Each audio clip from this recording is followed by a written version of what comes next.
Yo, yo, yo, it's your boy DJ Creations. Oh, DJ We on another Creations. episode of the Daily Vibes. I got a special guest in the building, my girl Dacia. If y'all don't know, Miss Deb got a new reality TV show called Deb's House.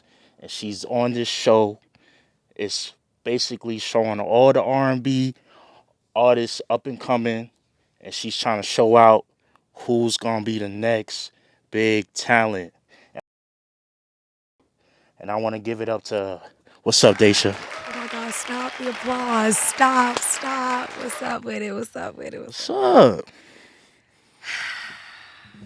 Everything is a hell of a ride. Everything is a hell of a ride. How you feeling? I feel good, yo. The champagne bubbling. Hello? You know what I'm saying? Got the Bel Air. How did you feel watching the show? Yo, the show is crazy. It got me on a roller coaster. It got me talking about drama, therapy, like R&B drama. Some therapy, honey. Yo, this is a good show. Like, I ain't gonna lie. It's got a lot of stuff on there, but you know what I'm saying? But that's why I got you here on the show, because I want to know what's going on, because I know you personally. So I want you to break it down for me. But this show, tell me about the show. So, everybody knows, shout out Mama Deb. Everybody knows Deb has a really good ear, for music. And I think she wanted to showcase R&B artists, the process behind the scenes of them before they make it, what it takes, almost like a boot camp. We did like a bunch of different challenges and just trials and things to kind of just test your endurance, test your strength to see if you are really ready, to go big, if you're really ready for that level of stardom that everybody says that they want. Are you really ready to put the work in? Can you really handle everything that comes with it, And I think that, we went through a series of tests to, test that. And, some people crumbled under the... Wow. I ain't gonna lie, like the show got me on the edge of my seat. Like, Hell yeah. it got Keep so your much. pitchforks and popcorn for sure. Keep them for sure. And this was like in New York, you said? Yeah, I think we were in like it was in New York, Jersey, borderline Jersey. Gotcha. Cold as hell. It was like negative 32 degrees. You know what I'm saying? Had to bring out the raccoon chinchilla. You know what I'm saying? It was cold as shit up there, but it was cool. It was definitely nice. The house was definitely a dream. Physically, Gotcha. the house was a dream. So how did Miss Dev found you for this opportunity? Yo, I think a lot of people really don't believe the fact that the auditions really were on TikTok. Like in this day and age, social media obviously is number one, but legitimately, them little boxes, auditions. And I think people thought it was a scam. People thought it was a joke, but like, bro, we really came up there just on TikTok on live, join the live, do your thing. She like you, they pull you. Yeah. Let's see how far you take it. And I went from my living room to the big screen. Hello? That's what's up. So okay. So when you got the big news, you was excited, and then like you went to New York City, you got to meet the cast, and then they got you on a bus and all that, right? So like, Yeah, so we got there and they brought us, out in Sprinter, Precious Cargo brought us there. And, they bring us in and audition day, it came so fast. It was like the process, was a couple months, but once the day got there, it was really just kind of like, oh shit, this is real. Like we're really about to do this. Like we really went from TikTok to like production studio, like we're here, we're now. And it happened so quick, but it was just like, I've been working diligently for years to make sure that I'm prepared at any time. Stay ready so you ain't got to get ready. Hello? So for me, I'm not going to say that, I wasn't excited, but I was prepared. And I knew that I was prepared. It didn't come from a place of entitlement or arrogance. It was just kind of alignment. It was just like, this is what you've been working towards, and opportunity met preparation at the perfect time. right. And you from Baltimore, correct? Baltimore, Cherry Hill, Baltimore. South Side specifically, all day, not the county. That's Hear what's me? up. Like, so what age did you know you started, like, you could sing? Like, I think I was like 6 or 7. I still remember the story. My dad loves this. I was at my uncle's, and it was my dad and my uncle and my little cousin Maya. And my dad had like told us, go upstairs, go to bed. But my little cousin knew I could sing. Shout out to Maya. Yeah. My little cousin knew I could sing, but like I was too young to even know that I knew how to sing, if that makes sense. And she had a book of these African American hymns. And I remember, I think I was singing Amazing Grace. And my dad said from his standpoint, he heard singing and he thought that we were like playing with a toy or something. And he was like, I told them little niggas to go to bed. They upstairs playing with toys and the TV.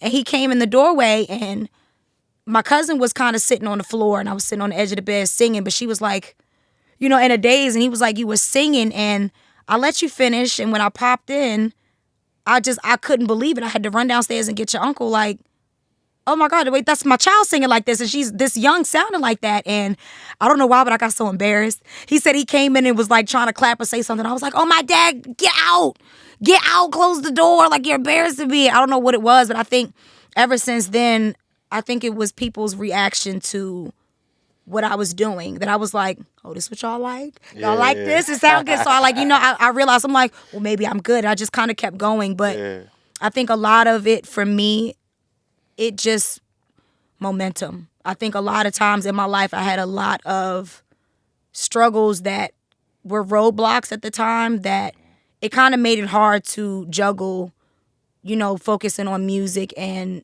trying to survive. Right. My city is not an easy city. I've encountered, family problems and things like that. And, looking back on it, I don't regret it because I did the best that I could when I knew how. But now knowing that you got to push through it regardless. I don't give a damn if your lights is cut off, your feet stink, you missing a shoe, you short on a bit. Like, you have to keep going. And I think that that's where most people just fall off. It's just the consistency. How bad do you really want it? Do you really want it bad enough that you're still going to grind for it in every season? So I think once I realized you got to keep your foot on the gas, you got to keep your foot on the gas. Definitely. So. And on this show, it shows your personality. Like, you're very strong, got a backbone. So it definitely shows you represent Baltimore to the fullest. And I like that. So let's talk about this show, man. Like, I watched the first episode and it was crazy. Like, I don't know, there was a girl on the show called Live Free, and it looked like she was just like grilling you or giving you some type of tension when y'all was doing a sing off, like back and forth. So I don't know what was going on with that. I will say that, you know, when it comes to TV, you know, networks are very selective with what they choose to display about a person and their character and their personality. I can speak for myself. I can say that I believe that Liv had a very sweet spirit. I think that she was just genuinely nervous. And I know that because I think what a lot of people don't know about me is that I actually struggle with anxiety and depression. I just don't show it. I've maneuvered it through the years, and I know anxiety when I see it. I know nervousness when I see it. And that was a situation I think people take very lightly. Everybody think they got it until you got 8 4K cameras this close to your damn face and you, oh shit, can they see a nose hair? Am I breathing funny? Am I pitchy? Like, you know, and I think that, you know, even everybody's human. Right. Even the most prepared, even me, I think I was even still a little nervous. And I don't get nervous. But I You think. killed it though. But thank you. Killed it. I think that it keeps you humble though. Yeah. I think your nerves remind you that you're still human and what you're doing, that you care about it. Because if you didn't care, you would be nervous. But I genuinely think that she, you know, her nerves were just there in the moment and she was just kind of in her head. I don't think it had anything to do with me. Right. I personally didn't feel attacked or threatened by her. What I was actually trying to do, I was trying to kind of like sing to her because I don't know. I'm the type that like when I was growing up, I used to like sing songs with my cousins for fun, just like a intimate kind of fun thing. And I think when I saw her getting nervous, I was like, come on, boo, look at me, lock in. Let's just sing the song. Let's vibe it out. Even though it was a battle, it was just kind of like at the end of the day, I don't need to shit on you or put you down and make myself look good. You know what I mean? Like, I'm gonna do my thing, you gonna do your thing. Whoever make it in, best of luck to you. Like, I didn't see it as a I gotta get her. Right. But you know, even though it is a You was competition. trying to give us some. Yeah, you know what I mean? Like, it's not that deep for me because that comes from a place of security. Yeah. I don't feel threatened by anyone. I don't feel like, well, what if they did better than me? Like, do your shit, do your best, and leave it at that. That's all you can do, you know. So I just, it's just kind of interesting seeing the arts and crafts Yeah. of the production. But it is what it is, and at the end of the day, I know what it is with her in real life. Shout out Liv. Okay, Was I it think she's super talented. So was it challenging to have like Waka Flocka, Miss Deb, and Kiki sitting there in front of you, and they gotta hear you sing? Was that like a challenge for you? I wouldn't say it was a challenge. I would say that was another one of those moments where opportunity and preparation. A lot of people don't understand that, especially as a singer vocally, it takes training. Just because you know how to sing and you're talented is good, but you got to keep sharpening your skills. You have Right. to stay in your voice lessons. You have to watch what you eat and kind of things like that. And I think that moment, I don't think it was, a nervous thing. I think that was a moment. Show them what you got. Right. Show them who you are. Like you said, you Dacia, right? Come on. Like I think it was actually just really kind of surreal, honestly, to have Kiki Wyatt sings her damn face off. So I think honestly, if anything, if it was a little pressure, it was her because it's like, girl, she sings like crazy. You cannot drop the ball in front of her. And I think even with Waka is a rapper, but Waka has a very good ear for R&B. And I think with Deb, it's just dope with Deb, being around, knowing that she's been around who she's been around, and knowing that all three of them know how to have the eye of like, do they have it? So I think that was just a moment like, pop your shit, show your shit, show Yeah. them who you are, and that's all that was going through my head in that moment. Like, show them who they shit Yeah, is. it's That was that it. time. That's It's that it. time. That was So it. it's like, yeah, I Mhm. got you. Okay. As the season goes on, uh, there's a lot of hate from other cast members that's on the show. So on I think episode 2, I was watching like you got in a confrontation with another cast member named Amber. I don't know her. Oh wow. Yes. Yeah, Amber. So, she's definitely interesting person. Like, she got a This is Chris. lot going on. Like, tell me about Mm, what's going on with y'all. mm, mm. What's going on with Dacia is that Dacia lives in Dacia's world, right? Got you. Dacia does her own thing. Dacia has her own vibe. Dacia has her own business. Dacia is in Dacia's lane, right? I think when people see your confidence and your security, they find a way to attach themselves to it and attempt to attack that. Right. You would be very surprised to know a lot of people are offended by the way that you carry yourself because you've done the work. A lot of people don't know what I've struggled with growing up because that's not something that I broadcast. I think as a woman, all women can say that they've had times in their life where they've struggled with insecurities or struggled with self-esteem or self-confidence. And I take great pride in the fact that I've, done the work on myself as a woman and as an artist. I don't care who it is. You're not going to shake that from me. You're not going to let me or make me feel less than myself because you haven't done the work on yourself yet. So for me, it's kind of like I could tell that I was being attacked from some angles because of my confidence rubbing people the wrong way and ruffling feathers. But I'm never going to be apologetic for being secure in myself. That's not my problem. I feel like if you are not to where your esteem and your confidence needs to be, that sounds like you just need to do some more work on yourself. And that has absolutely nothing to do with me. Because women that are secure don't feel the need to do that. There's no comparison. There's no, you're trying to get under my skin. There's no jealousy. It's like, you're dope. No, you're dope, but I'm good. Like, you should be able to sit in that confidence. And I think the women in the house that I did, get super, super close with that are like my sisters now. I am very grateful for that. I was automatically drawn to the secure women in the house. I know a confident woman when I see one. Right. I can see through false confidence from a mile away. You might be able to fool yourself, but you can't fool me. Okay? Right. And I Right. know that because I've been there. I can speak from that because I used to do that. And now from the outside looking in, it's cringy as hell. But, at the end of the day, everybody is moving on their pace at their own journey. And, but what we will never, ever do, what we will never, ever do is take away from the work that somebody else has done. You know, I think at the end of the day, sometimes people are like mirrors to you. Sometimes you might see someone as competition, but in reality, they're a mirror for you. They're showing you the cracks of yourself that you need to fix because certain things from somebody else shouldn't bother you. Somebody's confidence shouldn't bother you. The way someone else thinks highly of themselves shouldn't bother you because it has nothing to do with you, you know? So I think that there are a lot of teaching moments for everyone, even myself. I think there are a lot of moments that you can, look on yourself and see, damn, I need to work on that. Or like, damn, I was tripping.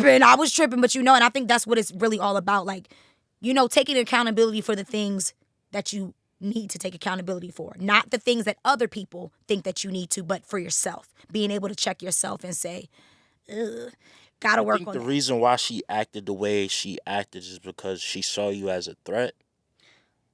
I don't know. And I think that's something that only she would know.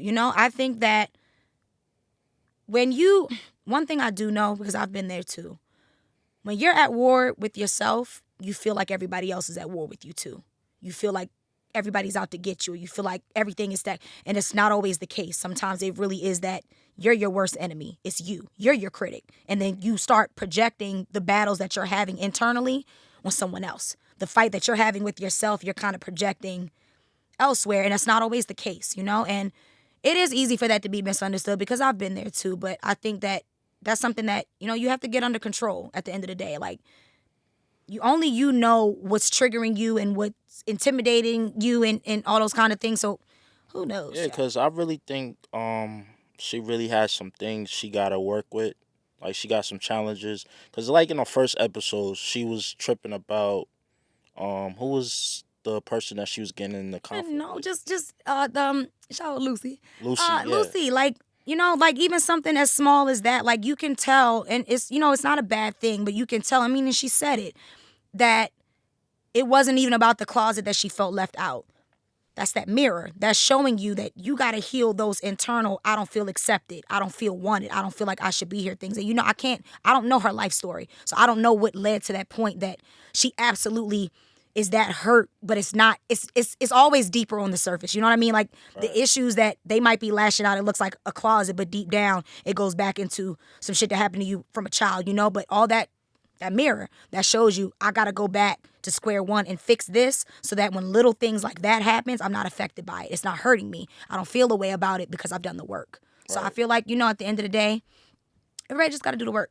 And she got to build tough skin because this industry ain't for the weak. Listen, Shorty is dope. I will never ever discredit talent. I've ain't no hating bone in my body. Ain't no hating bone in my body. Dope artists are dope artists.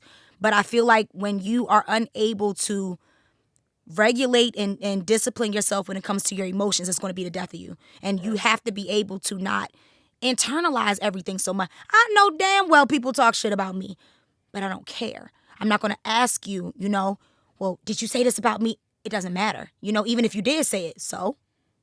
What Monique say? Even if you get mad, so? I guarantee you can't beat me up. Like it's just one of those things you have to let things roll off the back. You have to have tough skin, especially in an industry like music.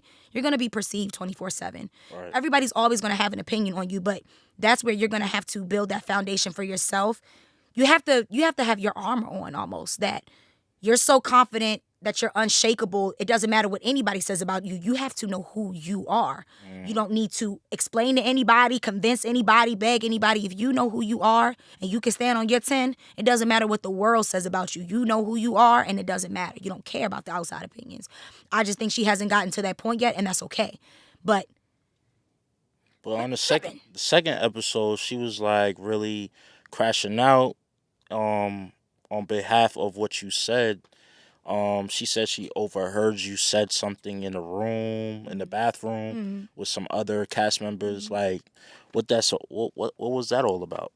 So y'all gotta understand the city where I come from. Like I said, I don't do the ratting, I don't do the name dropping, right? Because I like to see if people gonna be gangster enough to own up to their own shit. Right. So at the end of the day, what she overheard was me, yes, talking to my roommate about what was said to me, right? She, that situation got blown up because she heard people saying, well, they think I'm a plan and this is what's going on. And okay, it didn't originate with me. And if you know, you know. It didn't originate with me, right? And respectfully, do I look like the type of person to go around saying that I think, shout out to Bel Air. Word to Rick Ross, shout out to Bel Air. We need a sponsor. Okay? Please. Do I look like the type of person to go around saying that I think somebody is going to beat me? Humbly, respectfully, I'm going to always bet on myself first. Facts. Always. I'm going to always hype myself first, right? It was a situation. My thing is this. Everybody has an opinion. Everybody. And whether or not it was aired, everybody has an opinion and everybody was talking, right? The thing with me is if you ask me something, I can own, what I say. Because I'm very strong-minded and I'm very outspoken. So I know that when it comes to opinions, I can speak my mind on things. I think that it was a misunderstanding. And I think that it could have been handled better if intentions truly were to clarify. I don't think the intentions were to clarify. I think the intentions were to amplify. So there's a difference. If you wanted clarity, as an adult, as a grown woman, as a professional in this industry, one thing about Dacia, baby, anybody that know me can speak on, baby, I put a name on mine every time. You come and ask me something, but what I'm never going to do is own up to something that I didn't start. If I didn't say it, those weren't my opinions and my thoughts, why would I own up to that, So I think that was a molehill that got turned into a mountain for no reason. But I think, again, that mirror showed you, even if whatever you heard was hurting you or bothering you that much, why? People are going to talk about you to the day that you die. That's a fact. Right? And then you on a competition show. Like, you can't really, like, lean into all what people are saying. Like, this is a competitive show. We here to fight. We here to make it to that first spot. Tighten up. So it's like, Tighten up. It's either you sing or shut the fuck up. I mean, because if we really want to be real, like, come on, roll episode 1 back. I'm in the room and sipping bubbly with my girls. We in there having a soul clap. You know what I'm saying? We in there. But y'all in the room worrying about the he said, she said. You ain't even unpacked your bags yet. You ain't even put your toothbrush in the bathroom yet. But I heard and so, but why? Why does it matter? Because I'm sure there were opinions about me from the first day, but I don't care enough to go around and say, did you say this about me? Right. Well, I heard that you said, I love it. Keep talking. Great. Because now I'm the subject of your discussion. You're talking. But you talking has nothing to do with what I'm doing. Everybody's going to have an opinion on you, but you know what? Everybody don't have the balls to stand on their opinions, though. Everybody don't have the balls to say their opinions out loud. We could whisper. We could gossip. But who really going, you feel me? Because if I said what I said it with my chest. That's another thing. Nothing was exposed. If I said something, I said it out loud with my chest on camera. I need everyone to understand that when it comes to reality TV, like I said, they are very, very crafty. Very crafty and creative with what they decide to say. Display for your viewing pleasures. Okay? Okay. Well, like, people need to understand there's hours and hours and hours and hours and hours and hours and hours and hours and hours of footage that only gets aired to a little 45-minute segment for your viewing pleasures, right? And everything isn't shown all the time, and that's okay. And if that means that, I'm the bad guy because I am very outspoken and unapologetic about it, then goddamn it, call me Cruella. I'll be the villain. That's fine, because I'm never gonna bite my tongue. I'm never just gonna shrink myself, just tiptoeing around people like.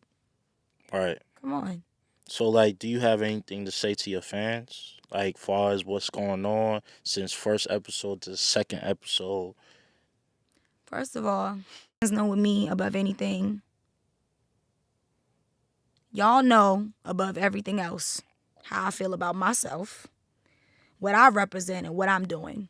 It's never going to be me putting somebody else above me or me being fearful that somebody else is surpassing me. And that's not from a place of arrogance. That's from a place of security, once again, because I seem to have to touch on that. I need my fans to know and understand about me. I keep it moving regardless. I need my fans to understand the hate never reaches me. The hate never reaches me, darling. It never reaches me. I know that there's opinions on me. I know that there's think pieces on me. I know they talk shit about me. It never reaches me because on the grand scheme of things, I think a lot of people look at the smaller picture. Mm-hmm. And when you look at the smaller picture, it's easy to trip on the smaller things because your picture is small. So your problems and little things like that, gossiping this and this and the third, those are small. When you have a bigger plan for your life and a bigger overall picture, that's what you locked in on. Nothing else is in the way. Everything else is background noise. It's trail mix from the peanut gallery. It doesn't matter. Think about years from now where you want to be and what you're trying to do in the trajectory of your life. So let me stop you right there. What are your goals? Like what do you see you like after this show? Like what is the biggest thing for you? Like how far you want to know? Because I think this is shit. something people really don't You know got about. time? All right. I think what a lot of people don't know about me is obviously I want to be successful in music. I want to sell records. I want to get Grammys. That's great. Cliche, obviously. What people don't know about me is that I love kids. I love kids. And coming from a city that I came from, there are so many talented kids that just don't get seen. They don't get platforms. They don't get opportunities. They get overlooked. Or they don't have the money to do certain things. My ultimate dream is to open like performing arts centers around the country and then maybe eventually out of the country, like Africa, anything like that. I want to be able to provide like a safe haven for gifted and talented kids. I want them to be able to like come from like after school. First of all, change out of them funky ass school clothes. We got some cute little sweatsuits for the kids because y'all damn smell like outside. Give them something to eat. You know what I'm saying? Like you would really be surprised, and I know this coming from the city that I come from. Some of these kids don't have clean clothes to go home to. Some of these babies ain't got food in their house. You know what I mean? Some of their parents are struggling and you would never know it, and they come into school, you know what I mean, I don't want to say unloved, but you know what I mean? They're neglected. And I've seen it so much. And a lot of the times, all they need is just that guidance, and they need a safe place to go to be themselves. Because I think what people also don't know about me is I was bullied a lot as a child because I was kind of the weird, awkward, talented girl. I sang, and people were like, what's going on? You in a hood city, and you have a talent. I got bullied because people thought I was trying to be better than them because I knew how to read and write and articulate when I speak, and I was talented, you know, and I had a hard time for that, and I didn't understand why I was being picked on for just, you know, I was too young to understand, but I think that it would be important for kids to have a place to come to not only have that safe haven, but to sharpen their skills. Right. If you bring in these kids from elementary school and they come to this program 3 or 4 hours every day after school and they're working on this. We have dancers, we have actors, we have singers, instruments. You have people that, the way I see it, I would want the school to be there. I would have people that I would handpick at every location to work with these kids.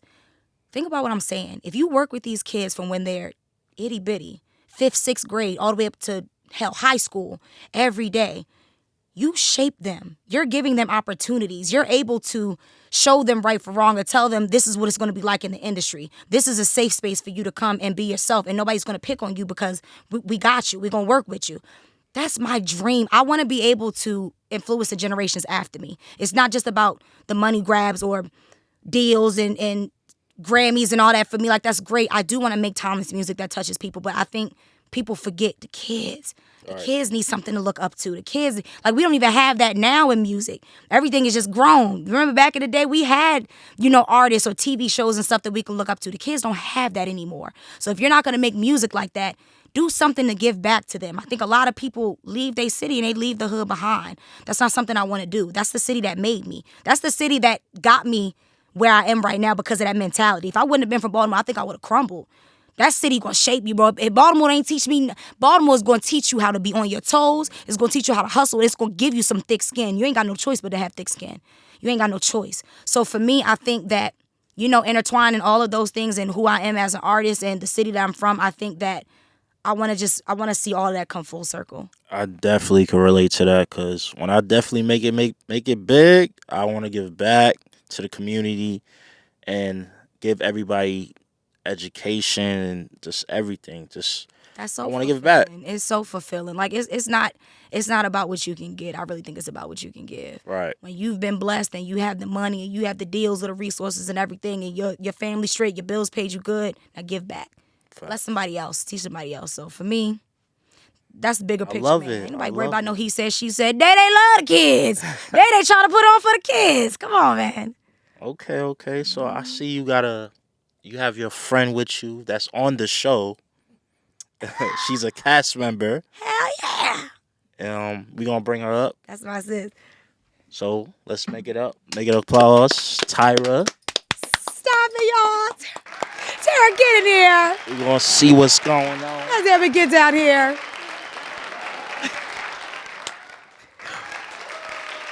Hell yeah. What's up? What's up? Let me pour. Yeah. Let me pour I was about her to up. say, hold on. I was about to say, hold on. She need to get poured up. You gotta You get know it what I'm right. saying? Get it right. Yeah. Yeah. It's nice. Welcome I to feel the Daily very Vibe. yes. I feel special. Good sister. You are special. Thank you, thank you. If it wasn't for her and Kim in the house, honestly, I probably would have lost my damn mind. I get all serious. I would have lost my damn mind. They kept me so grounded. Cause are you kidding me? Yes, yes. I love the show, man. Y'all got a good chemistry on the show. Definitely on the first episode, I feel like you were showing love to her. So yeah, let's talk about the chemistry and how y'all met and what happened. Did we click at the production studio? I don't even remember. I think it was during the audition process. Was it? Definitely the audition process because we were around each other for a long time before it was time to go up. So we had time to really like get to know people, like talk, mingle, like where you from, stuff like that. So she always had good energy from the jump, and I'm big on energy. Okay. I could read some energy if I could tell them be close with you or I'm gonna be at a distance. Not being mean, but you don't click with everybody like Right, that. right, right. So I thought she was dope, like for real. I think that goes back to that confidence thing. I think when I saw her, I was like, oh no, sis good. She locked in with herself. She locked in with herself. I said I could talk to her. I was like, and she was gorgeous. I was like, she chilling, doing her own thing. And I remember just like looking, I was like, I think I want to say I said something to her about her food or something. I was like, "You gonna eat them wings?" Right, And then we just started something. laughing. I love when I could just be myself. I love when you meet those people, you can click with them, and it feels like home. Like you've known them for forever, and you don't know them from a day. I didn't even know her name yet, Right. and we were just like, "Boo, you gonna eat the rest of that?" Right. And she was like, "No, girl, you can have some." I'm like, "Oh, all right, girl. all right. Listen, I'm We Dacia, locked by the in. way." We I was locked like, in. "Okay, we locked When it in," comes to and food. and I think from there, I could also tell that she was really excited and passionate about what we were about to do. Like she had nerves, but they were good nerves, and I just thought it was so cute. I was like, I think remember on the bus, and I was like, girl, calm down. You got this. Yeah, you heard you. I was like, girl, you got this. She did say that You on the got bus. this. You She got did say this. that. I was like, 'cause girl, close the book up, Felt the breathe. both y'all had passion, like for what y'all wanted to do. Y'all was on the same mission. Yeah, Right. same mission. And you from Connecticut, right? I'm from Bridgeport, Connecticut. That's Shout out what's to up. Bridgeport. Shout out to Connecticut. And you I know? do live in Charlotte now. I've been there for a Okay. long time too, so I got a lot of support in both states. So yeah, I'm in North Carolina Oh, now. I'm Yes. glad to have you on the show. Thank you. you. Know? I'm glad. Thank you for inviting me. Hello, cause my girls. I wish Kim, man. Shout out to Kim, man. Kim, Shout out to Kim, man. Britt. Kim Balale. Hello. Shout out to Kim. That one right there, sing circles. Okay? And Devin. Hello. Oh, Devin. Yup. That's all I got. So how you feel about what's going on with the show? Like, Ooh. Hey, do we need more Bel Air? We need another bottle. Whoa. oh, is that serious out here? Oh, wow. No, the show for me personally is just an answer prayer. A lot of times, as an artist, it is hard to reach a certain amount of people, to put your talent out there, to put what you're passionate about. So oftentimes I pray and just ask God to put me in rooms and with people that could help take my music to the next level. And that's the show was really just an answer prayer. I never knew Deb before, ever, but I've seen her probably like a year and a half before I even knew about the show. I knew she did artist management. Shout out to Deb. Shout out to Mama Deb. Shout out to Dev. Yes, I knew she did artist management. So I saw her in a store one time in Atlanta, and I was like, I want to go up and talk to her. But I was nervous. I was like, I don't know. People be out. You don't want to bother them. Yeah. And so finally, when I got the courage to go talk to her, she had left. And I said in that moment, I said, I'm going to see her again.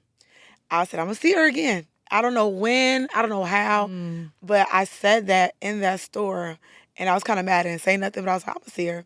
And then a year and some change later, saw she was doing TikTok auditions. When I did the audition, she wasn't even on. I think it was Brandon. Shout out to Brandon. Shout out to Yeah, Brandon. shout out to Brandon. Yep. It was Brandon. And, I've been trying to get in for a long time. When I did see Deb, I was like, well, I want to get on. Deb, I want to see you. You need to see me, girl. So I would try to get on. Couldn't get on. And then randomly one night in my car, it's cold. I'm in my car, and they're like, comments, whatever, place, whatever, whatever. And then I was doing that, and then I put a request to get in. And I'm sitting in the car, and the request went through. So they was like, you can't be in your car. They tell you like we're not to be, so they can like hear you, I guess. First thing he said, you can't be in your car. I'm like, damn, I'm sitting in my car. Like I was not prepared for this. And so when it came my time, I got out my car, stood outside, and I sang. And at first they wasn't gonna let me go through. They were gonna let me go through what is it, development? I think they do development first, and then you could try again. Cause I started off too high, and it was cold, and I was like, oh my god. So I was like, please let me try again. And he was like, you're gonna go through the development. I said, wait, please just give me one more, something like that. He said, but I was like, please. I said, please let me just try one more time. And I took it an octave lower, and it worked out, and I got through. See? So yeah. So that's why I say God be answering prayers. That's why I ain't got time for no foolishness. I'm on a mission to get what God has prepared for me. So I can't share Baby it. for nothing. Yes. Hello. Hello. Tink.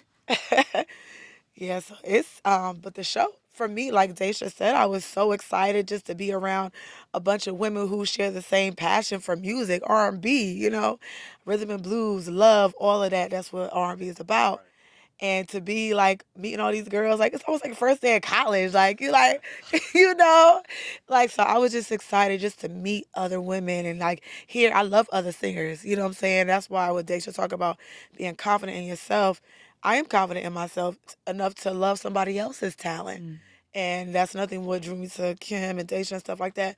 Their vibe, their vocals. I'm like, yes, you better sing, honey. She did. For real. Like I love it because then that gives your confidence gives me confidence. Iron sharpens iron. When I look at other people and they're like doing their thing, it's not like, oh, I no, it's like, oh yes, I need that. Yeah. Yes. Yeah. For no Yes. reason. It's easy. Yeah. Yeah. Right. Multiple stop. Prime example is right now. Dacia invited me to the And Daily Vibe. It really sucks how that happens sometimes. Like even not even in the music industry, I mean especially, but in life, like it sucks that when women are not secure that it will really drive them instead of saying, yo, I could see her as my girl, I could learn from her, iron could sharpen iron versus Yeah. think she good. She thinks she a shit. She confident in herself. Oh, well, I'm outdo her over here. Instead of y'all will be. You know how much better you would be if y'all linked up and she could teach you where you lack and you could teach her where she lacks and then y'all good. Like that's what it's supposed to be. And I think a lot of women, the ego comes into play. Yeah.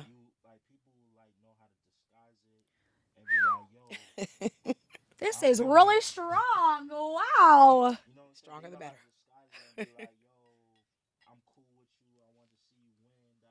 Mm.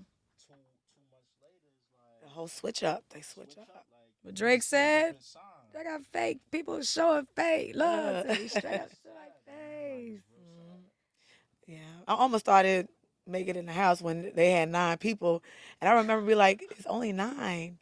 And then I think that was the moment I knew I really loved her. Yeah. Because she in the back. Look, Deb said 1, 2, 3, 4, 8. 9. I'm missing one. They say, who is it? Tara in the back, like, is she bald? They said, yeah. I said, I love them like that. Like, come on, girl, come on, do me. Put me in there. Put Is me she in. bald? Like I was just trying to help. I mean, if it wasn't me, okay, fine. But if it is me, hello. I think I was I'm so right excited here. when you got picked because I could tell that you really wanted this and you were really genuinely excited about being there and like it was just like it was almost like a little schoolgirl. You were so happy to be there. And I was like, it was so cute that it's refreshing Yeah. more than anything that you weren't just there on some I'm finna come in here. You was in Right. there like, me? Okay, yay. And I was like, yay with you because like I was just excited because you were one of the very, very, very, very few people that I got that energy from. And I was like, yo, I was excited to be around your energy in the house because I feel like that's what was needed Yeah. because we need that excitement. We need that Yes. passion. We need the fire. We need the sisterhood. And I felt like come on, you could tell when a shorty energy ain't right. I Okay. didn't get that from her at all. Yeah. At all. I could tell that she was one of those women, bro. She wants to see other women win. I could see it without do. even knowing her. Baby, my discernment be on one. Like, I don't give a damn what people, my discernment be on one. Okay. Judge me by the people I'm close with. Yeah. Judge me by the people I'm close. I take a great amount of pride in the people that I choose to get close with and befriend because I know what I see. Yeah. I know what I see. Hell yeah. When we first met, it's like you kept it real with me. Like you was like, yo, you was a dope ass DJ. You always play this, you always play that. Come on, bro. Show love. Come on. He was fire. I'm like, damn, what? that's what's up. Come Like, on. she always showed me love. Yep. When we worked together. So It don't cost You don't nothing know to what show that love, does for a nigga. person. You don't, especially you don't know what that does for a person, especially artists. We're so hard on ourselves, trying to Yeah. perfect things that we're probably already good at, but we're so much in our heads. Because I could be in my head. I'm sure we all can. So to have somebody be like, nah, I see you. A lot of people see That's things all that it we don't see, Mm. and it's like they were like, yo, I see you. That's Like all you it might takes need sometimes that. is I see you. I Like, see dang, you. okay, I'll be a good DJ. Yeah. Like you go off. Yeah. So it helps. And, and that morning, real quick, I didn't have a voice. So that's why I was super excited. I could not talk. I called my best friend crying because I was like, oh my God, I can't talk. Oh my God. My voice was gone. Throughout the whole competition, I really didn't have a voice. It was messed up. Sick, child. We was sick, It was child. coming from North Carolina and going up Yeah. north, that messed me up. Yeah, and it's just like I was so nervous. So I could not. I was like, God, I know you did not bring me this far to get to this audition, and I can't sing. I had no voice, but I drank tea and all the other stuff, and I made it in the house. So Tough. and I met. Tug, because you was supposed to make it in that house. Okay. Tug. Shit me. No, nobody knew. I didn't complain. Well, I mean, I talked about it because it was stressing me out because I felt like, oh, well, that's good. Thank you. I appreciate that. I was messed up behind that. I'm hoarse right now. I don't know what I need to I do. think that's also what made me respect you too, though. I think that a lot of people from the outside in will look at it like I be being harsh or like I'm a bitch, but I really respect when somebody does what they do and they don't get no excuses. Yeah. Don't nobody care about your excuses, bro. I don't want to Right. hear. I hate when people. "Oh, I can't because me. My voice is. I don't give a damn if you sound like Jada Kiss, bitch. Sing that damn song. Right. Sing. And I think once you came out later and said that you were struggling with that, I was like, oh, she gangster. Like she was struggling like that. Her voice was gone and she ain't say nothing. Like we didn't know it and she rocked it. Even if she was struggling, she didn't verbally say, I'm struggling. Can y'all give me a break? You didn't ask for no pity, no give me a. You just straight like. All right, I'm gonna just work with what I got. I can't do nothing but respect that. I love when I see a woman just be like, man, all right, I'm good. Look, the whole time it's falling apart. I'm good. No problem. I'm Oh my good. God. She made a tea in the house. Hello? And that thing, that helped. It had cayenne That joint- pepper. That joint Garlic- spicy. it had a Garlic, lot- cayenne, all of red that. pepper, turmeric, black pepper. Right. That'll clear you out. You don't even need to drink a whole cup. You can take a shot or two of that. That's gonna clear you out. But the crazy thing is, she made it for everybody. You know what I'm saying? So that's why you got to. I know a lot of times, like TV, you only have a certain amount of time to showcase certain things, and people based off that they think that's who you are. They pick that up, but it's like there's so much more to it than that. And throughout the competition, getting to know like Kim, I always want to shout out Kim because that's our girl. And yes, and Dacia, she's a sweetheart. She's very and she's confident, outspoken. I like that because I could be outspoken too. I just play my cards different on the show because I got parents and friends and family watching me, so I ain't want to act out. Because there are certain times when I wanted to say something, Girl. but I kept it cute Sponsored because by I know at the end of the day, Wow. I knew at the end of the day what the goal was, and but Deja was sweet. She made. I hope we can say this. You made tea and baked the cake, and she was funny. She's not. Now, when the hell was Cruella making cheesecake? to feed the house and feed the family. Come on, yo. She I would think cook. All I've of that. already learned about me that because of how outspoken I am and how strong my personality may come across to people, that I'm misunderstood a lot. But I think I a long time ago gave up on trying to explain myself or convince other people of who I am, because I know who I am in my core, and I feel like my people see me. Yeah. The people that are supposed to see me, real gonna recognize real. Like I feel like those people that always gotta, I'm real. I'm real. I'm a real one. If you gotta do all that convincing, all that talking, Yeah. it's confidence is quiet. Real confidence Yeah. is quiet. You understand what I'm saying? Yes. Real confidence is quiet, and I feel like for me, you see it. Come on, baby. You see the material. that. We ain't gotta talk too much on it, but I feel like the people that see me when I get love, whether it's in a way that I would show love or not, when I could tell somebody's pouring love into me, I'm gonna pour back into you my way. You pour love into me your way, I'm gonna give it back to you. You did this for me, so I want to do this for you. I be trying to like outlove somebody. Right. They be trying to like be in competition. I be trying to be in competition like I love you more. And Yeah. I'm gonna show you more love. Right. And you did this for me, and I feel like that kept me grounded a lot too. That knowing that I feel like I've been in a lot of situations in my life that even current situations can apply to, that I feel like the odds were stacked against me. But I'm somebody, I'll flip the whole deck over. You feel me? Right. You stacking the odds against me is still not going to stop me. It's still not going to stop me.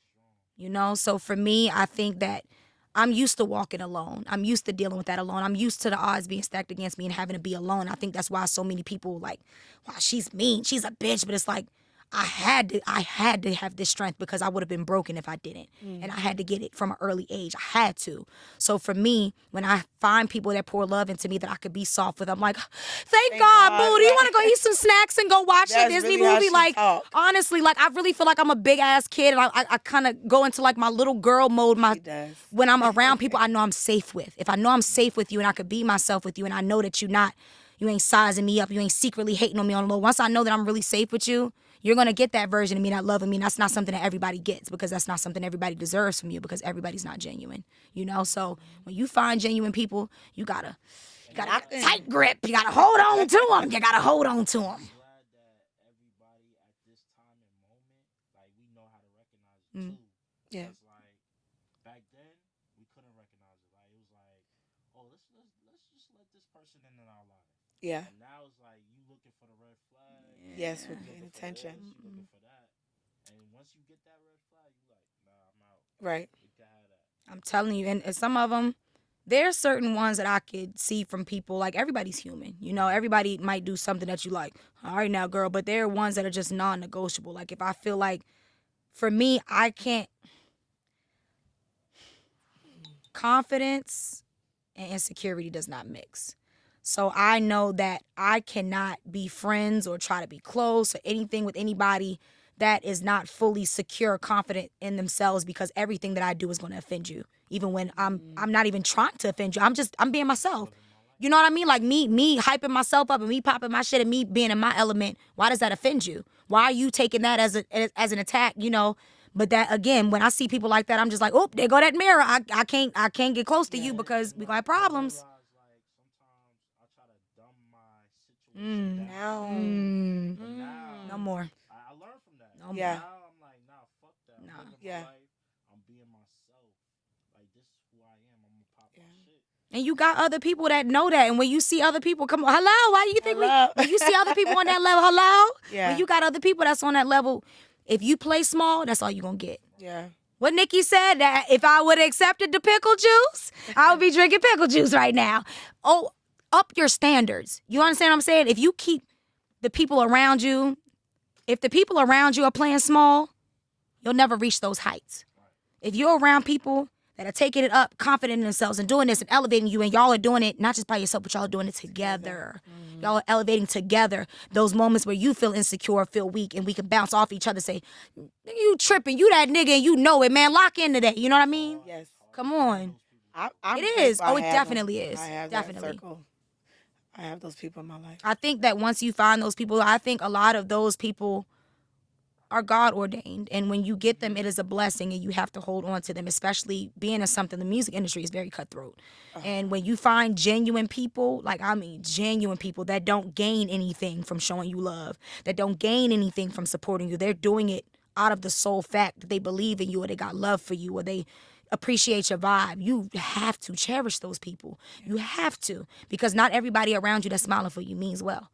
And that's just what it is. You know, people stay close to you because they just want to keep tabs on you. They stay close to you because they want to study you. They want to suck up your energy. They want to study your aura. They want to see what they can take. They want to leech off of you, you know, and you got to be able to spot that too. You got to be able to say, now hold on.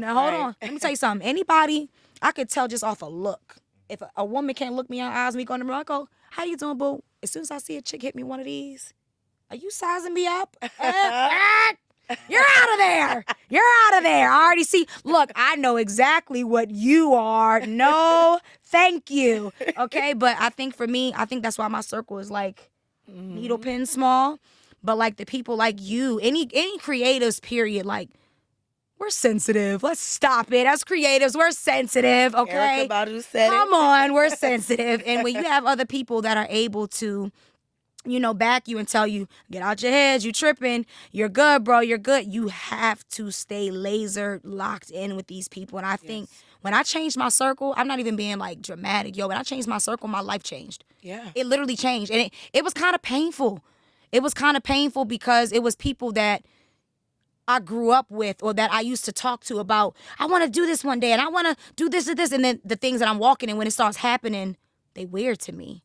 Why? And and you know makes them why? comfortable. But you know, exactly. And I think that happens. And I couldn't understand why. It was like, is it because they hate me? And sometimes it has nothing to do with you. What it is. They want to grow too, but they can't grow. So when they see you grow, it's like it bothers them. I'm telling you, when people watch you have the courage and the confidence to do the things that you said you want to do, and they actively seeing you going after it, that threatens them. Yeah. That makes them insecure because it makes them feel like, well, so who she thinks she is, bettering herself. I think that I'm somebody trying to be a better me, nigga. I think you should be doing the same thing. You could do it too. You could be doing it too, but you know what? I've learned that you're not meant to build with everybody. That's true. You're not meant to build with everybody. Some people were there for seasons and chapters of your life, and you know, got the love and gave the love and you learned everything, but not everybody is going to be able to build with you. Yeah. I think I'm at the point in my life right now, I don't have time for everybody to be around me chilling. Everybody around me has a purpose. And that's not to say like, you know, everybody around me has to be doing something, but you know, you have to be beneficial. It was his face because it be happening to me too. You have to, everybody around you has to play a role. Whether that role is I just show you love. Hey, do you want to pause? Because I feel like you are losing your shit right now. We absolutely can't get that out. No, because we live in Georgia, my nigga. You don't got to explain to me. Listen, I'm your nigga. You listen. You good. You good. You need to handle it? Because wait, what? We got a little creature in here. So what is it? They got a gun. it's brown. Oh, it's a water. Yeah. Is it close to me? Like right there. I'm going to fight it. I'm sick of them damn things. That's why I say, nigga, we in Georgia. That happens. We goes outside, okay? Yeah. You good. I'm from the hood, nigga. You don't got to cap it with me, motherfucker. I know what they look like. I be, where'd it go? On the ring light. It's okay. You better hurry up for that motherfucker. Oh, hey. Can't they fly? Oh, my motherfucker, it flew.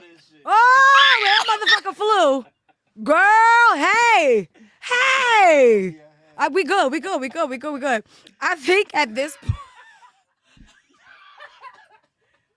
Yo, I don't play with. They get on my nerves. I want to fight it. That motherfucker flew. I'm so sorry. It flew. Nah, you gotta get that. You gotta get that. You know, you gotta get it. And we'll be back after these brief messages. Sponsored by Bel Air.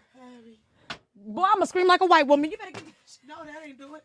That ain't do it at all. We're fine. Get him again. Get him. Get his ass. Get his ass. Get him. Yeah. Yeah. 6 feet under, nigga. Get him again. Get him again for me. Yeah. Yeah. That's what happens when unwanted niggas come around. You gonna get stepped on. Yeah, you're right. Boy, you so good. Boy, he's so motherfucking funny. Tyra got out quick. I don't play with them. It was, yo. Cause I was I'm like, this my nigga. I'm trying to be professional. I'm like, Girl. hey, I think that in life. I don't oh, care shit, if did it just whatever- fly? I think. Have you ever had a? Yeah. Have you ever seen a? Fuck, get it. Hey, and we're back. Listen, Brought to you by Bel Air. I need another Bel Air. I need not another Bel Air. You feel my sister. No, but jokes left. Like even with y'all I heard too. that thing going. You funny. I kept seeing his face. No, cause I don't listen. I told you I'm from the hood. I don't like nobody feeling embarrassed about nothing, motherfucker. And you outside in the woodsy area, this shit happens. I don't even bro. know what was going on. I just saw his face, and I saw you. People be fake. I'm So like, now what's niggas ain't going never on? seen no bugs. All right, bro. I in don't the like the South. fake shit, man. We good. Can I play get a little with bit more Bel Air. Yeah. I'll be ready. Hook it up. Hook it up. What was I saying? Hello. Wow. Yeah. Hey. You saved the day. I don't even remember That what was the fuck funny. he said. I was trying to be professional. Yeah, absolutely. But no, not if it landed in my head. Yeah. No, I'm not doing that. Heck no. This is a landing strip for bugs because there was a time when one landed on my head. Girl. Okay, sorry. What did I say? Oh, I think it's important. It has to be. Everybody around you has to have a role, right? And that's not to say that you need to use everybody around you, right? Your role might just be that you support me. Yep. Your role might just be that you keep me from being in my head. Your role might be that you keep me grounded. I feel like I don't have a single person around. Man, shout out to my team. Shout out to my circle. Y'all know who are you. Hello? Sponsored by Bel Air. You know, people be like, yo, the people that always invite them out to the clubs and shit, those are your party friends. Yeah. They're not your real friends. Real friends support you. Yes. You know, go where they need you, call you when they need you.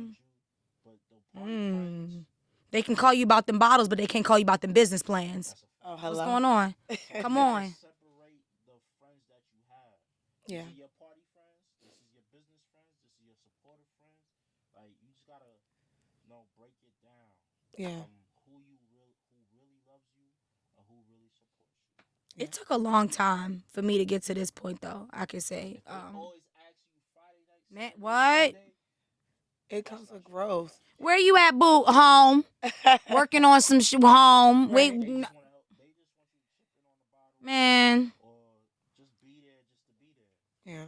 I think I got a lot of hurt from friendships. I think people don't talk about that a lot. I think This friendship hurt. man, friendship. It's devastating. Yeah, are you kidding me? Friendship betrayals and friendship gosh. things like hiccups and stuff like that hurt more than relationships. Yes. I've been burned by a lot of friendships where I was being genuine and I loved and supported the whole time. They was in competition with me. The whole time they secretly hated me or they were, and it hurts and it makes you like really like shielded on shit. Can I trust this person? Are we Yeah. good? So that's when like when I really find people, I'm like, are you sure? Yeah. This is safe? Am I good? Keep your I'm toe good. in But I it. can really like, we're good.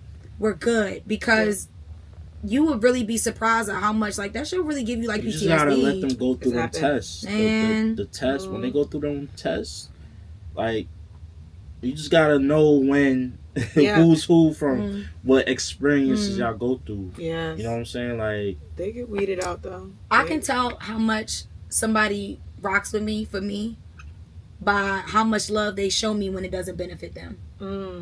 And I think that that's been a very standstill because everybody wants to show you love when they think they can get something out of it. Yeah. I'm at, hey sis, because they know sis always got a hookup to go Right. here to this club, right? Or sis got a hookup over here. You know what I mean? When somebody just showing you love and they just, hey nigga man, I just care about you. I was just trying to show you some love today. You good? You ate gosh, today? that's the You doing best. your thing? I love the music. Like that's the difference. That's how I'm able to tell genuinely because I can Yeah. see through the fake love. It's people embarrassing. say social media don't be really showing nothing, but it really shows something in my opinion. Because I feel like you post something and they don't support it, that really shows your character.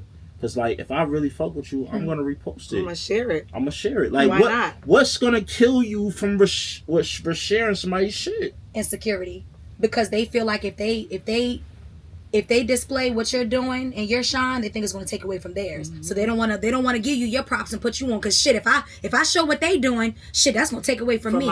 But that's that mindset though. That's that mirror. You got to do that work. Like for you, I'm going to say it right here on this camera. When he started this, I was so proud of him because he talked about doing it, and to actually see him like doing it. I mean, hello? You see the are you kidding me? Like I love and respect when somebody has a plan and a vision for something and they actually have the balls to execute it. You stand on it. You're not just talking about, well, I just maybe want to, nigga, you doing it. You're not talking about doing, you're doing it.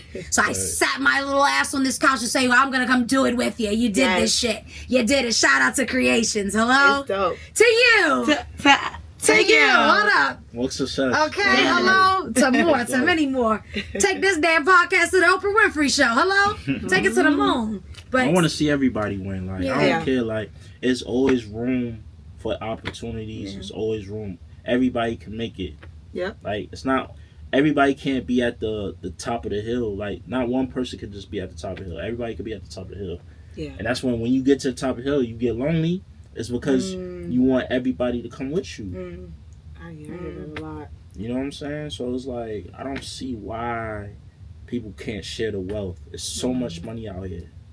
I just want to say shout out to my circle too. Hello. They be holding me down. Come on. One of my best friends created cards for me for every time I felt a certain way. She said, read this. So that helped me a lot too. So and there's another thing too. If we all team up, like bro, greatness. Like the Jews, the whites, everybody team up and do their own thing and build wealth. We the only race that really don't team up and build wealth. Come on. But that goes far. That's another conversation. That's another conversation. It goes far back when we talk of slavery because of how they trained our mind. They break us up. It's deep and it still is very relevant. I think ego also always plays a part in that, and it's never that serious. Yeah, it's just never that. I think everybody just wants to be, I'm on top, right? I'm the head honcho, but like, think about it, like you can't do it by yourself. Our race, they just want the high fashion to look good, look better. I got more money. I can look better than this person. I got more money than you, but like, you could be living in the projects, but you want that LV, the Louis Vuitton, just to shit on your neighbor. But why? That's whole time your lights off and you just trying to get that bag to shit on your neighbor, but you know what I'm saying? Like your priorities don't be straight. Like come on, you trying to shine in the wrong areas. Like you could be linking with your business partner or linking with your neighbor to come up with something to do for the community to give back, and you shit on other like races or that's not. You know what I mean? Like you trying to shit on somebody individually. Y'all need to be coming together and. These white people shitting on us and they wearing TJ Maxx. Okay, I didn't know how far you trying to take it because I was about to say because we could be coming together and shitting on them instead of shitting on each other. That's what I'm saying. These white folks wearing regular ass clothes. They not even wearing LV, and they shitting on us. They got good credit. How about them high end brands don't even want us wearing they shit? Clock it. That's what I'm saying. Come on, you see they don't how even want us in they shit. Come on, y'all. I know Kanye crazy right now, but when Kanye was trying to get into Louis Vuitton, they won't let his ass in. Y'all would never make me hate Kanye. I'm so sorry. I love Kanye. Y'all would love him, but Kanye. I'm sorry. And I think he's misunderstood too. I think he's acting crazy because he has a mission. And we don't know about it. He's further away. I believe it. Yeah, I believe it. And the reason why he's acting crazy is to stay alive. I believe it. Yeah. So I think it's deeper than that. So much deeper. He was, you know what's crazy? Even though he's a rapper and a male, like I think it's so crazy to actually see it. Say now, me growing up, the people that we looked up to growing up, like artists or just business moguls and everything, there's not many of those now because everybody's either copying the next person or they're not really standing for anything. We grew up watching people that were big like that. Like I love that Kanye's documentary came out years later because I knew Kanye was special even as a child. Yeah, I couldn't even fully process what he was saying. You know what I mean? His lyrics and everything. But I knew I'm like, he's different. He's different. He's different. Like even with how he's talking, the messages he's saying. If you go back now, it's funny. I think Kanye was like Kanye was ahead. And I think Kanye was one of those artists that he was here and he waiting for everybody to catch up. You can go back and play some of his songs now. And Go you listen. just Go listen to his Heard Him words. Say Again. Yep. Go listen to Heard Him Heard Say Him Again. Say is my Yes. shit. You know what I'm saying? Like stuff like that. Niggas was just vibing with it in the moment. Him But when Say you is listen my to it again, shit. that replay value, he was giving you gems a decade ago. Yeah. He been gave it to you. And people miss stuff like that because everybody want to be, fuck bitches, get money. Yeah. But it's not about that. Yeah. And I heard him It's say, different. nothing's Never ever promised promised tomorrow tomorrow today. today. He was giving you Yes. messages. He was giving you hope. I feel like we're missing that in community, in music, and all of that right now. Everything is, That's why we I'm used the to baddest. old Kanye. Right. Come on. Everything is, I'm the baddest bitch. I got the most this. My coochie this. I got a chinchilla.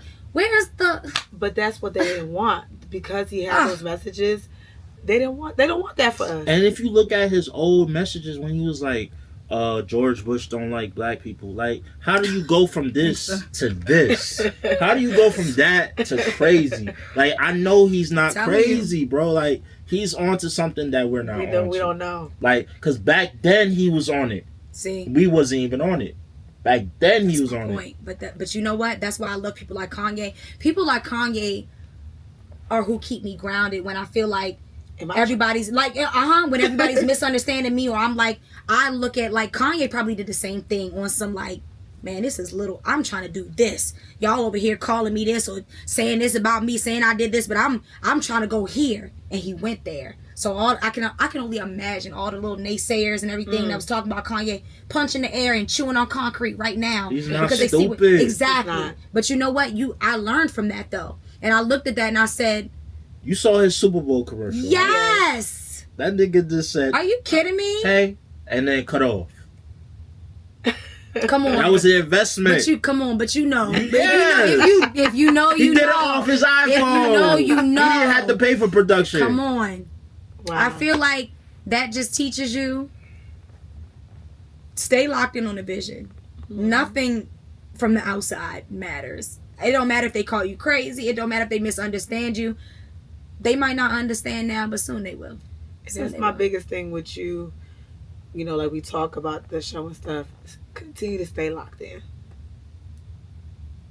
And that's it. And let me tell you something too. Start your own foundation. Like, like all this shit that I'm doing, I invested in myself. Cause it's like nobody's gonna help you.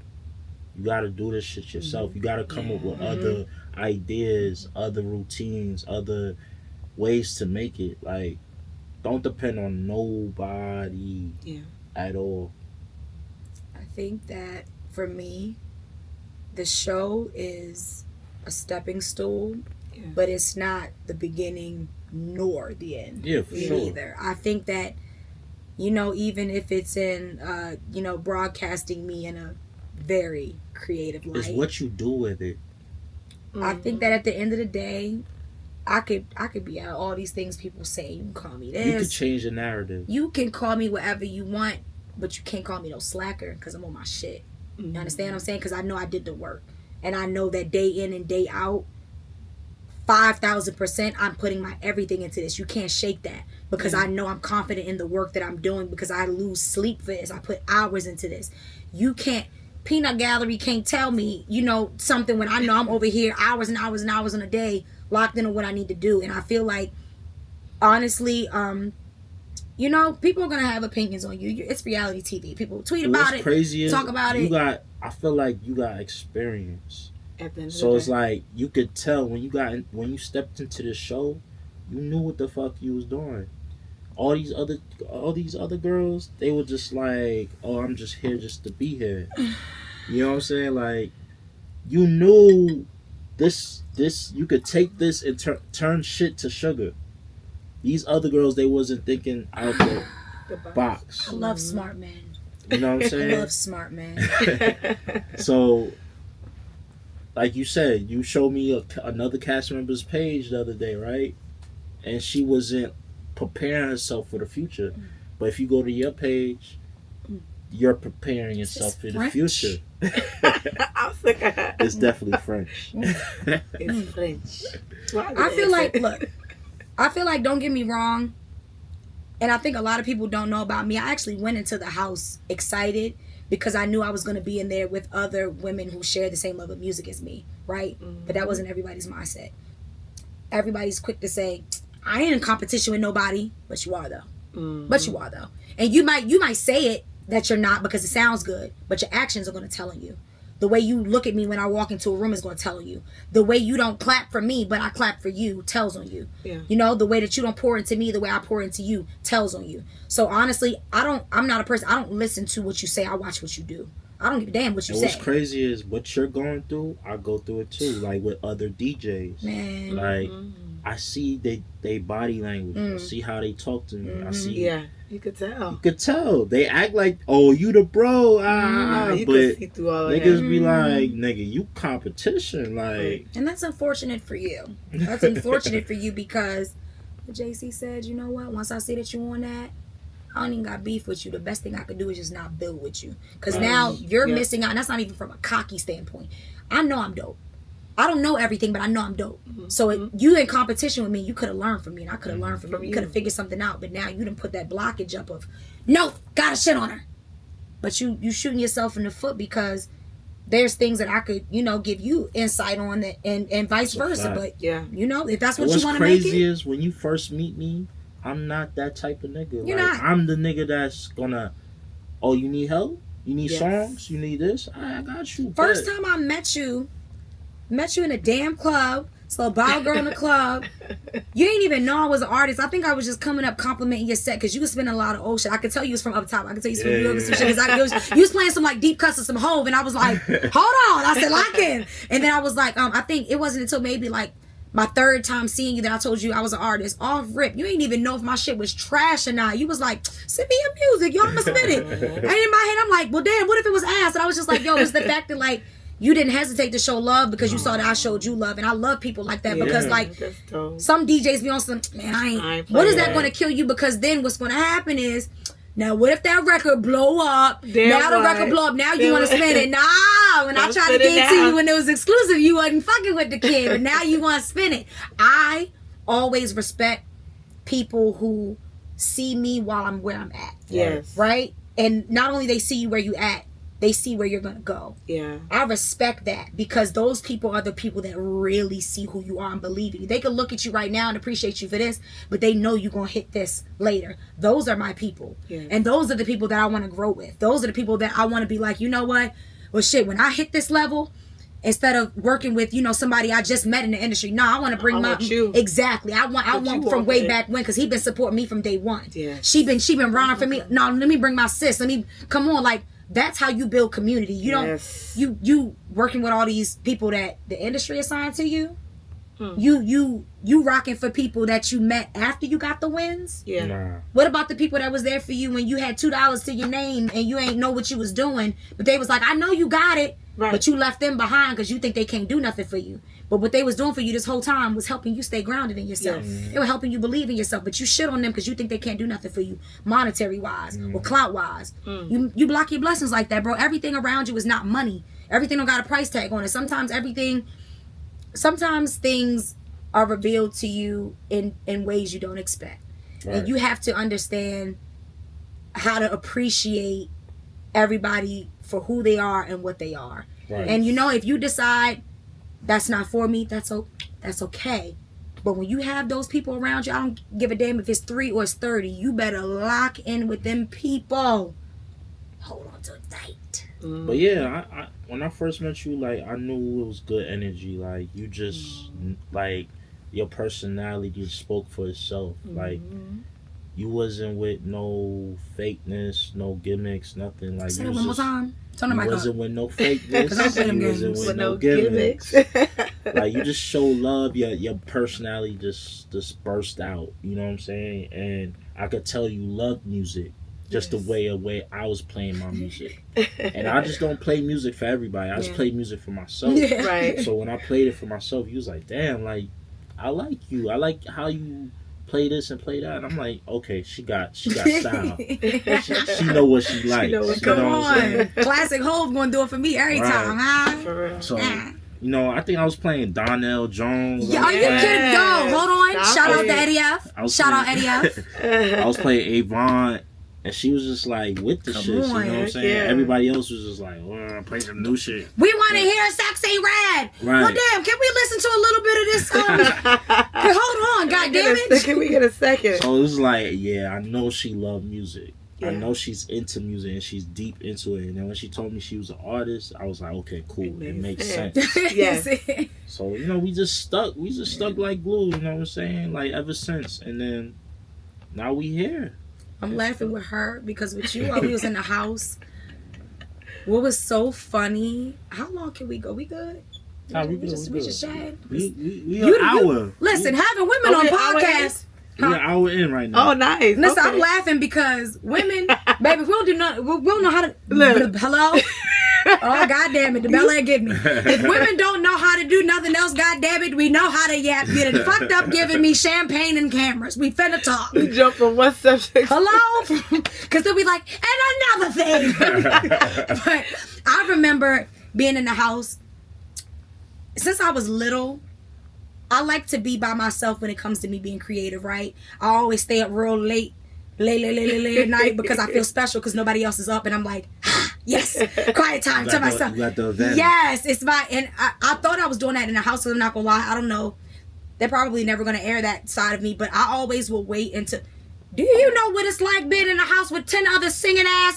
I can't hear myself think straight, so I will wait until everybody went to bed, and I will be like, yeah. bet. I go in the living room. I'll be so excited. I'm like, let me get some tea, but it'll be so funny because this heifer up too. Go to bed. I was like, God damn it! I thought I had it to myself. I'm a night owl too. But that's when I knew. I said, different. I said, what you doing? She was like, nothing. Just getting some tea writing. Okay, girl, me too. I'm sitting on the couch, like, burn a candle, like, but it's vibes, you know what I mean? And I can think better like that. And I would hear some noises or something in the kitchen. I would be like. It's like 5 o'clock. It's 5 o'clock in the morning. She making morning. a cup of tea, sitting at the thing. I'm sitting on the couch vibing. I'm like, well, girl, since we both up, let me just burn a little candle, something, you know, some chips home in the kitchen. But like, I love that we did that, and it wasn't like, let me see what she's doing. It was just like, it was just like a bot, yeah. And I loved, my favorite. So I love that. I want to talk about the show. It's funny. Our rooms were connected. So at first, me and Devin's room was right here, and then that's that bathroom that's connected, and then it was her and Kim. Bro, her and Kim are like the big sisters I love to.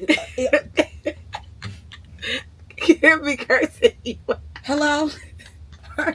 Wait. Kimberly Britt. Kimberly Britt. Kimberly. The older lady. Yes, with them. Okay. Are you kidding me? Her and Tara are like the big sisters that I love to annoy. I love to just get on there. And I love it. She never got. I was laughing, but her and Kim, yo. Cause what y'all in here doing? Hello. She be in the middle of the night. It be 3 o'clock. She come with a blanket wrapped around her. What y'all doing in here? Yeah, cause what are y'all doing? I'm up. Are we up? Like.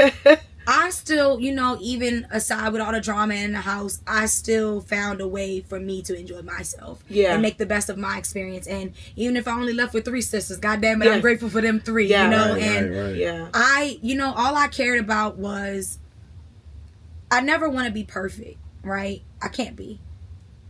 I just like being authentic. Yes, I think a lot of people came in the day. house to, they were playing a game. Yeah. They were playing a game. And, maybe not necessarily a bad thing because, in all industries, whether it's right, whether it's music, film, anything, everybody playing the game, right? But for me, that's exhausting. Honestly, some games for me are just not worth playing. Trying to portray yourself to be somebody else, that's and a I lot. can't. Because you got to keep up the facade. Some games are just not worth playing. I don't want to do that. Like, honestly, anybody that knows me knows I shit talk, but it's like a fun shit talk. I love to laugh. I love to play, and I love to eat. Okay, so for me, if I have to keep up this persona, that's going to get exhausting because trying to keep up with a facade, like what you're saying, for so long, eventually the cracks are going to show through. Yeah. That's not really who you are, and people can see that. I'd rather just 100% unapologetically be myself, and if you don't like it, you can choke.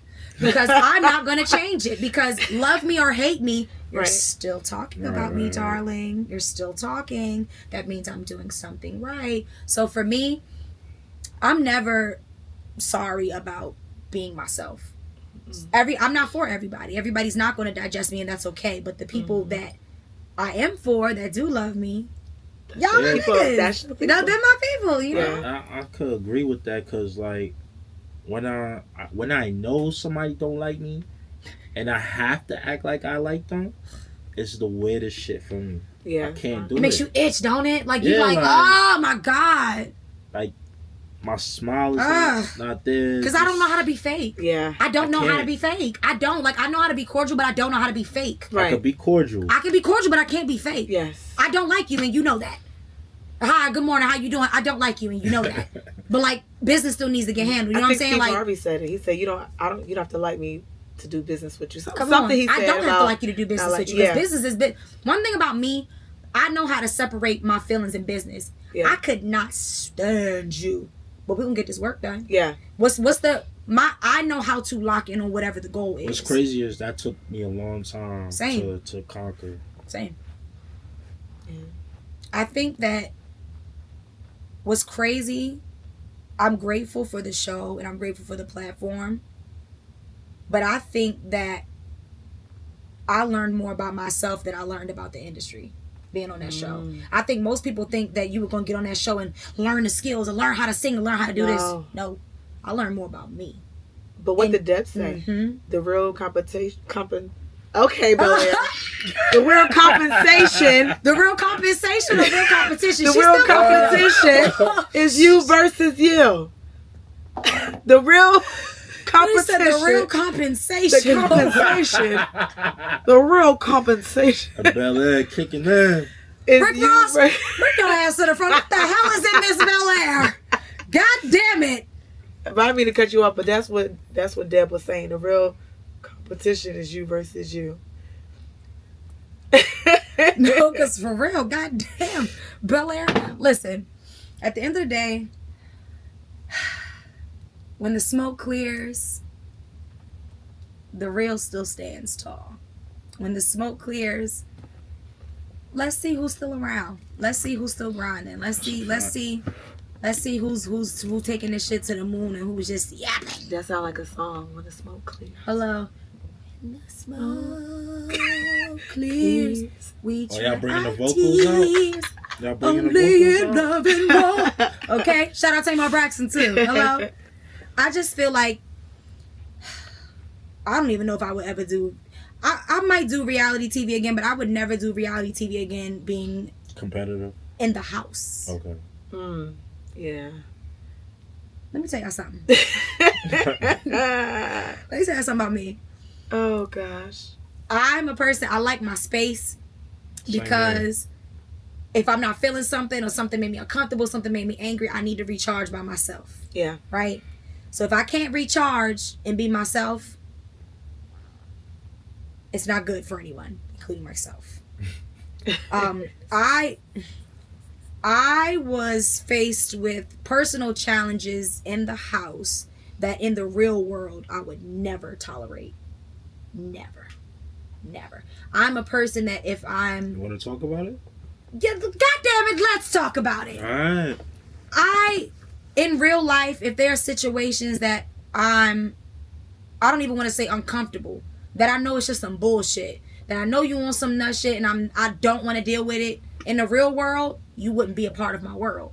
I wouldn't cross paths with you. We wouldn't kick it. I wouldn't go nowhere with you. I wouldn't hang out at the same... You know what I mean? And it's different being in a house and I'm kind of forced under one roof, so right? Give me a situation what was something that happened in the house that like made you like, damn, I ain't doing this shit again.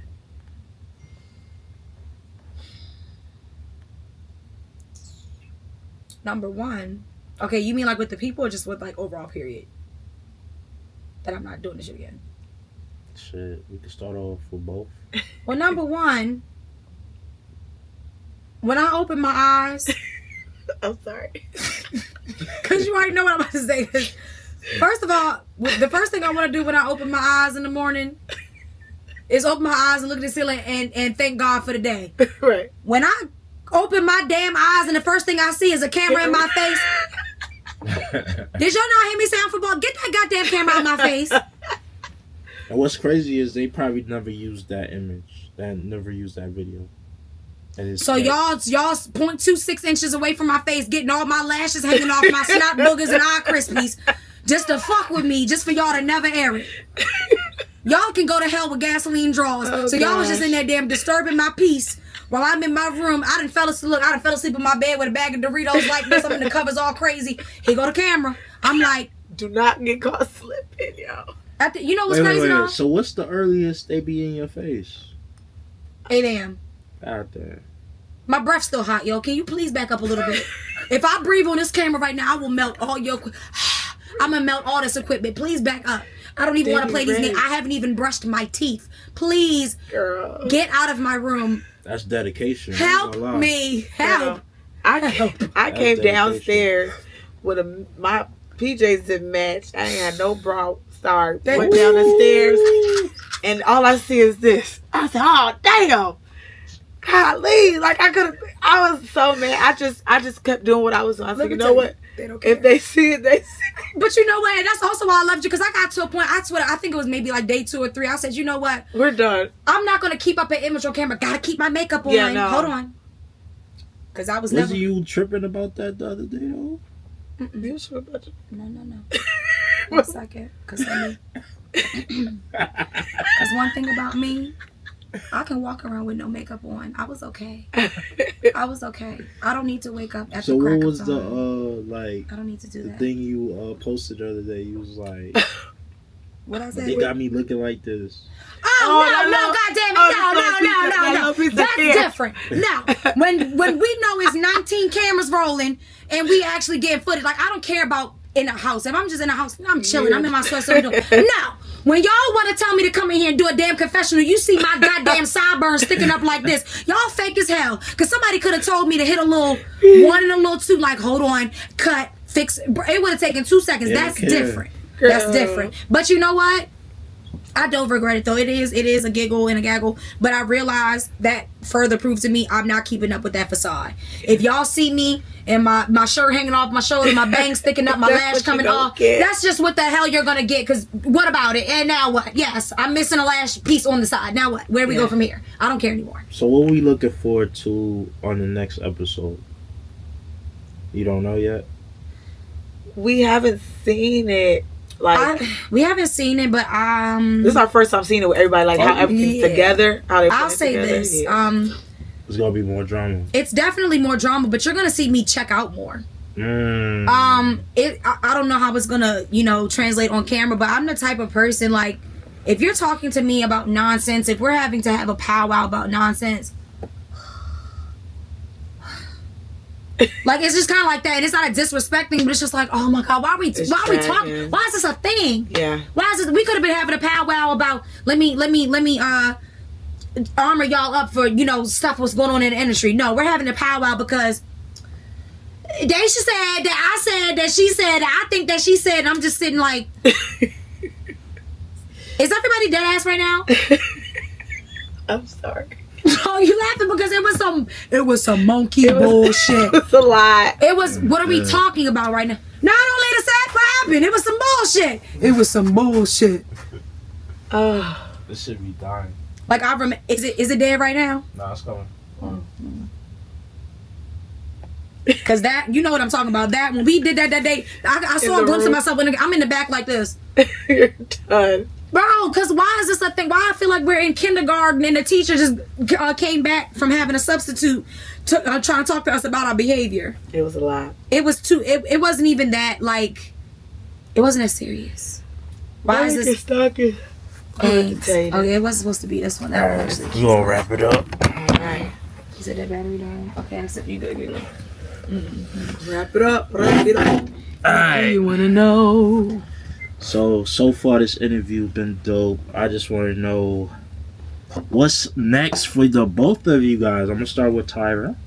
Okay, yes, y'all. Tara, Tia Moore. What's next for me? It's just, obviously, I shaved my head. I have traction alopecia.